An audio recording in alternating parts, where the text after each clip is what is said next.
Bonjour à tous, salut les caps. Aujourd'hui, nouvelle vidéo. Alors dans cette vidéo, chers amis, on va attaquer un gros dossier d'actualité, notamment sur l'actualité du conflit israélo-palestinien. On a un avancement dingue et on va pas se mentir, l'arrivée de Trump au pouvoir aux États-Unis y est grandement pour quelque chose.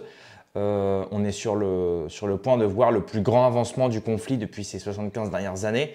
Donc ça fait évidemment plaisir. Alors, cette vidéo-là, avant de la faire, j'ai quand même réfléchi parce que c'était un peu impensable.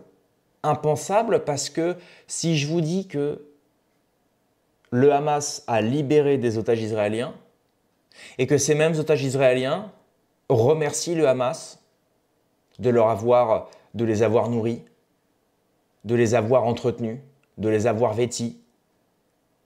Ouais, c'est pas une blague. Et vous savez, moi j'avais fait une émission avec Aïssa de l'Axe de la Résistance, avec qui je passe le bonjour d'ailleurs. Ça fait longtemps que je n'ai pas pris de ses nouvelles. Et je l'avais invité au tout début du redémarrage du conflit, donc le 7 octobre. J'avais dû l'inviter dans la semaine même du 7 octobre pour avoir un petit peu voilà, un bilan de ce conflit-là. Et à cette époque-là, Aïssa, il m'avait dit mais vous savez, tu sais, les Israéliens ils sont super bien traités. Alors, je crois qu'il avait dit une métaphore du style le Hamas leur donne des bananes, il leur donne à manger, etc., un bout de pain. Et en fait, c'est pas une blague. C'est pas une blague parce que là, on a des vidéos qui font le tour du monde, j'ai envie de dire. On va en regarder pas mal.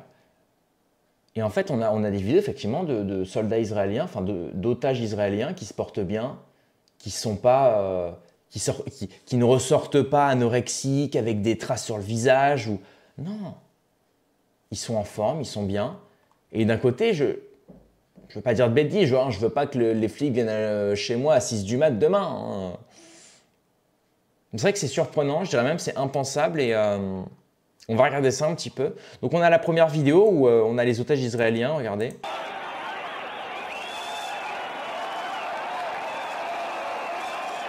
Ils apparaissent souriants, bien traités, tandis que les Palestiniens libérés des prisons israéliennes rentrent dans un état physique et psychologique alarmant. Donc là c'est le tweet en question. Donc là on a effectivement les... Enfin voilà, des gens qui sourient, des gens qui saluent, des gens qui...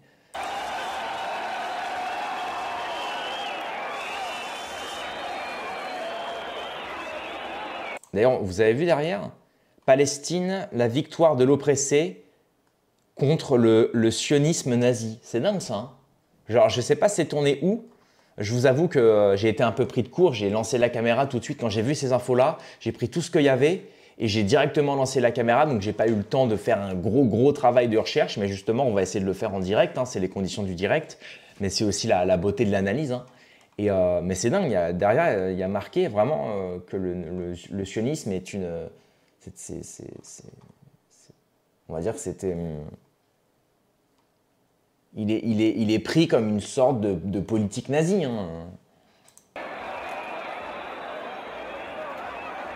Et puis la deuxième, elle se porte plus que bien. Hein.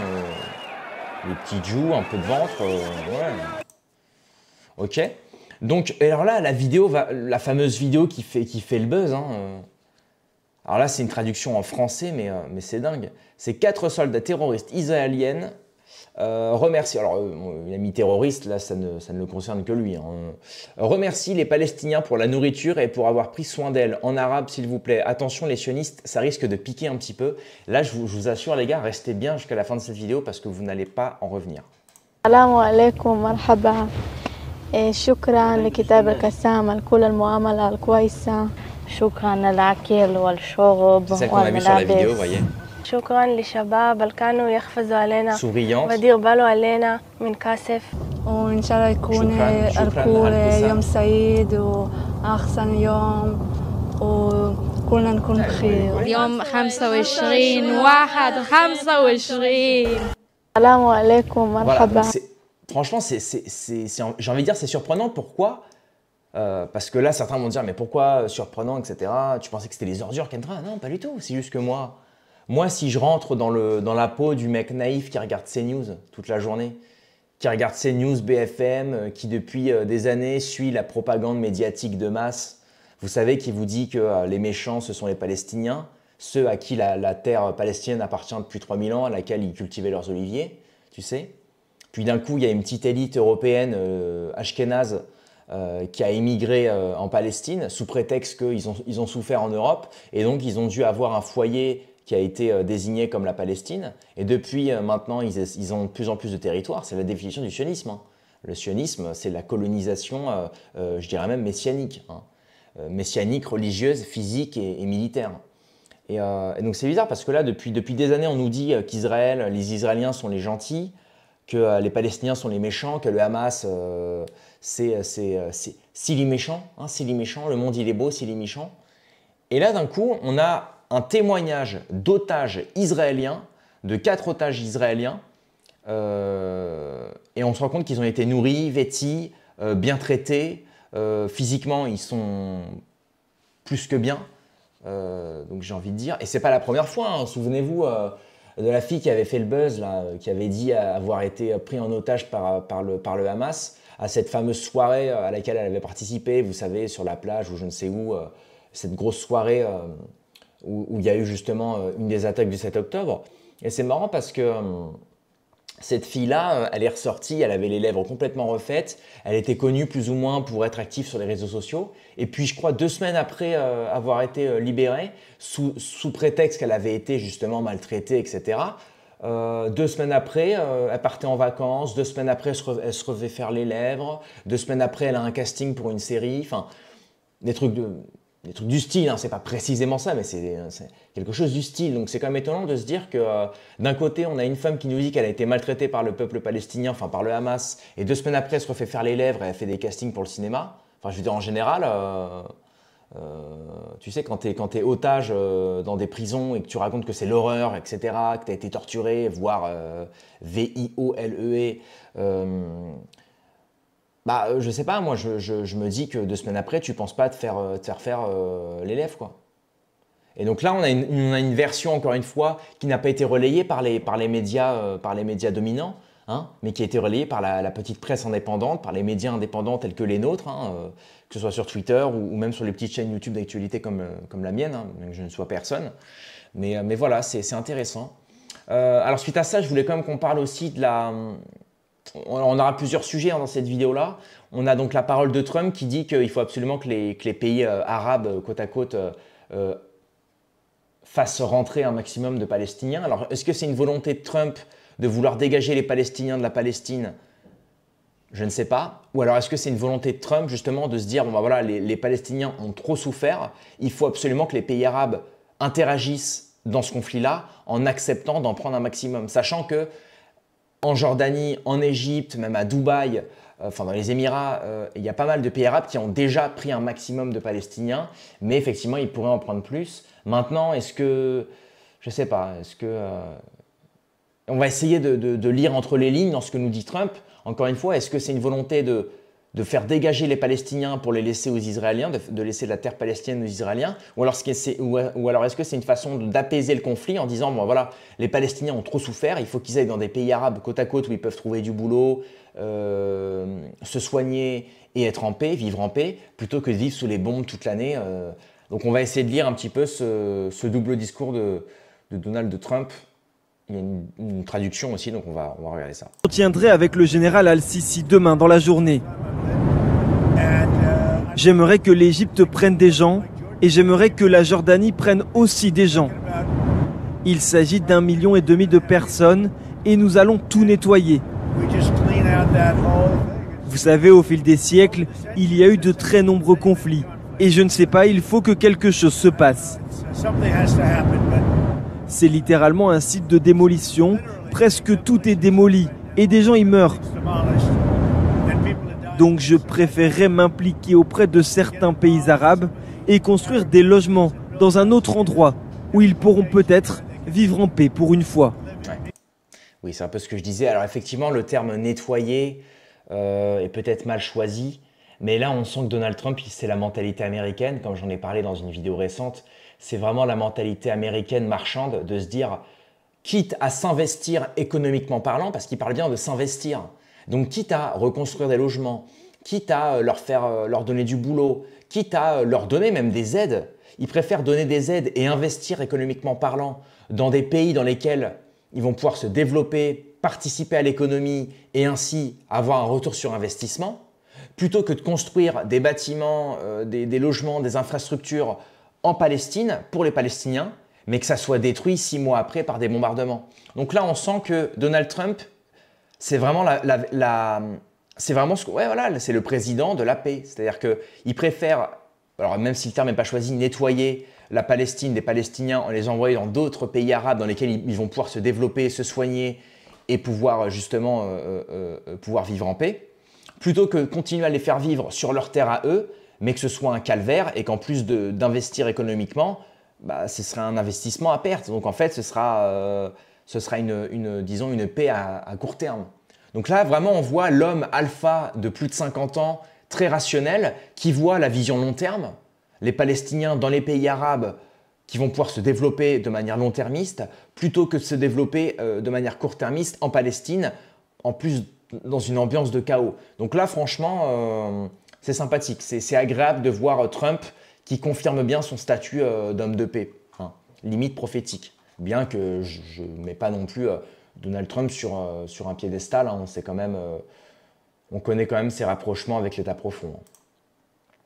Alors, on a Rima Hassan aussi qui a médiatisé un truc que je voulais absolument médiatiser aussi, c'est le fameux autosémitisme.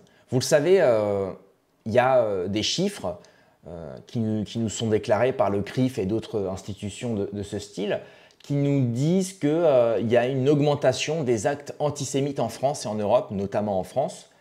Donc écoutez, moi quand j'entends ces chiffres-là, je ne peux qu'être d'accord, très bien, d'accord. Bon, effectivement, ça pourrait rentrer en corrélation avec le conflit israélo-palestinien, le fait qu'il y ait de plus en plus d'immigration arabo-musulmane, donc effectivement qu'il y ait des conflits entre ces deux-là.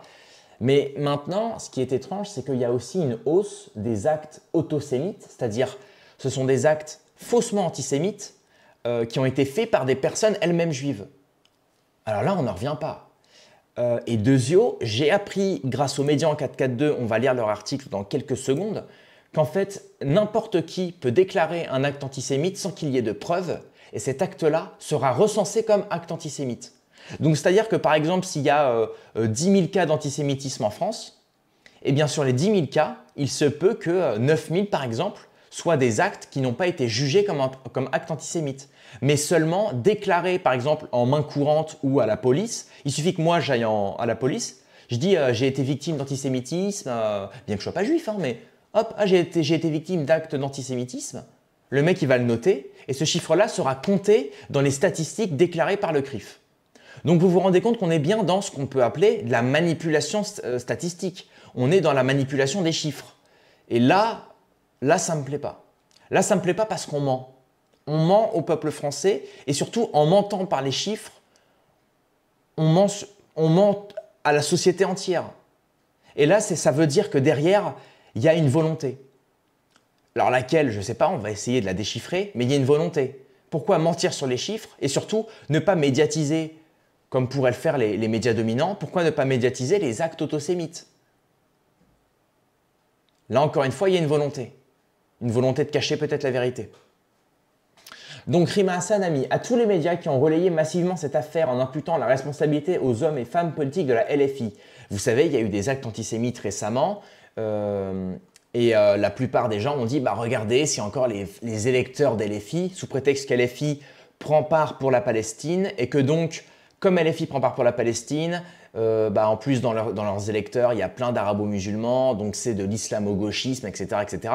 Bien que je ne porte pas la gauche d'LFI dans mon cœur, c'est évidemment ignoble de dire que parce qu'un acte antisémite a eu lieu en France, c'est tout de suite LFI parce que LFI, cause palestinienne, électeurs majoritairement arabo-musulmans, donc c'est forcément eux. C'est d'un ridicule, on est vraiment dans la politique de basse-cour. La victime des tags antisémites dans son immeuble à Paris aurait tout inventé. Celle qui dénonçait une cabale antisémite dans les médias l'automne dernier sera jugée en mars pour dégradation à caractère antisémite et dénonciation mensongère. Elle a été surprise en flagrant délit. Si ça, c'est pas beau. Enfin, c'est pas beau. Je m'en réjouis pas. Hein. Je trouve ça triste d'ailleurs d'en venir là. Et d'ailleurs, il y a un problème en France. Comment ça se fait qu'un juif aujourd'hui ou qu'une personne juive fasse des actes autosémites. Dans quel but, de un, et pour quelle raison? Je veux dire, là, il y a vraiment un souci, c'est alarmant. Il faudrait se renseigner sociologiquement sur les gens qui font ça. Parce que c'est vraiment triste. Moi, je suis le premier à m'en plaindre. Hein. Alors pareil, Hervé Rissen qui nous dit « Faux acte antisémite, encore un de plus. Elle avait tout inventé. » C'est un phénomène très fréquent, comme le savent ceux qui se sont documentés sur le sujet de la psychanalyse du judaïsme. Alors là, on rentre justement dans ce que je dis, dans la sociologie du judaïsme, bien qu'il faut prendre ça avec des pincettes, il ne faut pas généraliser, il ne faut pas mettre tous les juifs dans le même panier, sachant qu'en plus, ces faux actes antisémites, le problème c'est que ça vient faire du tort aux ce qu'on peut appeler juifs du quotidien, les juifs qui eux ne font pas partie justement de cette caste-là, de cette élite-là, ou encore de ce genre de personnes qui vont mentir, qui vont affabuler, qui vont grossir le trait. Et c'est vraiment dommage parce que ça ne fait que ralentir la réconciliation potentielle et probable qu'on pourrait tenter de faire ici avec ces médias indépendants, de tous essayer de se tenir les coudes et essayer de dialoguer surtout. Avant tout, il faut dialoguer. Et là, c'est triste. Donc, de victime à accusé. Si je m'en vais, c'est pour protéger mes enfants, avait expliqué dans les colonnes du Parisien celle qui envisageait de déménager. Je suis désolé.